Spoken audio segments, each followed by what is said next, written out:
saya Siti Zuleha dari kelas 1B PIAUD ingin menjelaskan tentang ilmu hadis riwayah dan ilmu hadis dirayah serta sejarah perkembangannya. Sebelumnya saya ingin membahas tentang ilmu hadis.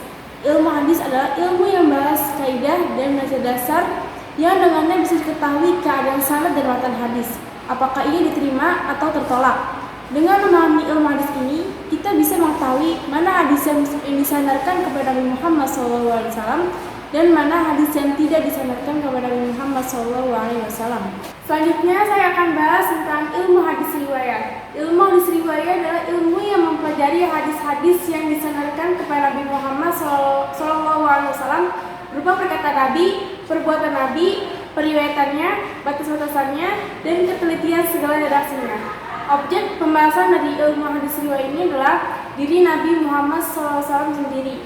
Selanjutnya ada ilmu hadis dirayah. Nah, ilmu hadis dirayah, para ulama memberikan definisi terhadap ilmu hadis dirayah ini. Akan tetapi, apabila dicermati definisi yang mereka kemukakan, terdapat titik persamaan di antara satu dan yang lainnya, terutama dari segi sasaran dan kajian dan pokok bahasanya.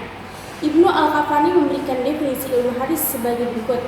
Dan ilmu hadis yang khusus tentang riwayah adalah ilmu yang bertujuan untuk mengetahui hakikat riwayat, syarat-syarat, macam-macam dan hukum-hukumnya, keadaan para perawi, syarat-syarat mereka, jenis-jenis yang diriwayatkan dan segala sesuatu yang berhubungan dengannya. Nah, syarat-syarat periwayatan yaitu as-sama mendengar, al-qiraah membaca, al-ijazah perizinan, al-munawalah memberi, al-mukatabah menulis, al-i'lan memberitahukan, al-wasiyah wasiat, dan yang terakhir ialah al-wujadah penemuan. Macam-macam riwayat adalah seperti periwayatan mutasil, yaitu periwayatan yang disambung oleh perawi pertama sampai pada perawi terakhir, atau melati, yaitu periwayatan yang terputus baik di awal, tengah, di akhir, dan selainnya.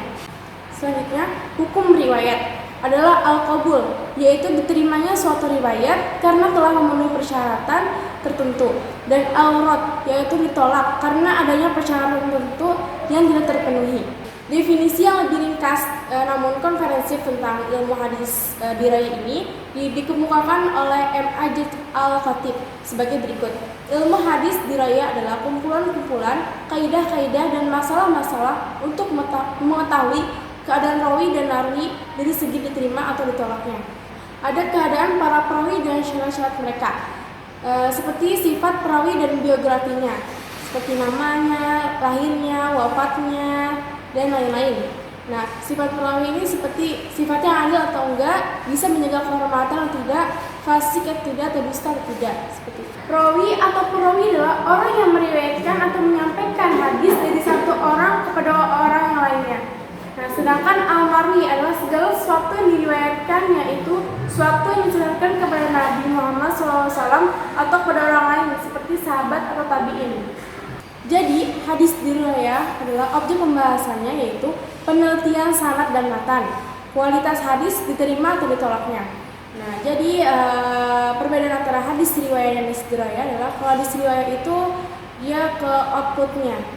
Nah, yang sedangkan hadis dirayah itu inputnya, diterima atau ditolaknya. Selanjutnya ada sejarah perkembangan ilmu hadis riwayah dan ilmu hadis dirayah. Pada periode Nabi Muhammad SAW, hadis riwayah ini pertama larangan menulis hadis khawatir bercampur dengan Al-Quran. Nabi ini melarang menulis hadis dikarenakan takut bercampur dengan Al-Quran. Yang kedua ada larangan dan kebolehan menulis hadis bersifat tradisional. Pada waktu itu Nabi melarang pembuatan hadis. Nah, Nabi juga pernah membolehkan pembuatan hadis ini. Nah, yang ketiga ada sahabat memiliki catatan hadis koleksi pribadi. Nah, pada masa Nabi ini sahabat itu memiliki koleksi catatan pribadi yang berisi tentang sabda-sabda Nabi Muhammad SAW, apa yang telah dibicarakan oleh Nabi. Nah, yang dirayah ini yang pertama telah ada dasar-dasar ilmu hadis, yaitu dalam surat Al-Hujurat ayat 6 dan Al-Baqarah ayat 282. Yang kedua ada periode masa sahabat.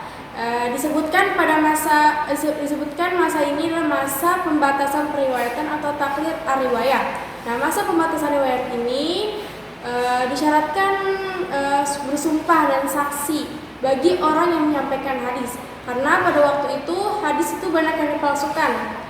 Pada masa sahabat hadis banyak dipalsukan dikarenakan pada waktu itu adanya konflik politik. Nah, yang kedua riwayat ilmiah. Nah, secara diraya ini timbullah secara lisan. Nah, periwayatannya harus disertai saksi, sumpah, dan sana.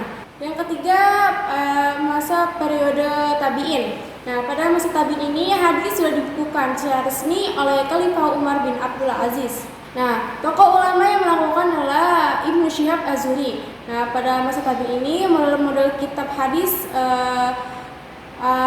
bermunculan seperti contohnya ada Muwatta, Musnad, dan Musnad. Nah, penulisan hadis tapi pada masa tabi'in ini penulisan hadis masih bercampur dengan perkataan dan fatwa sahabat.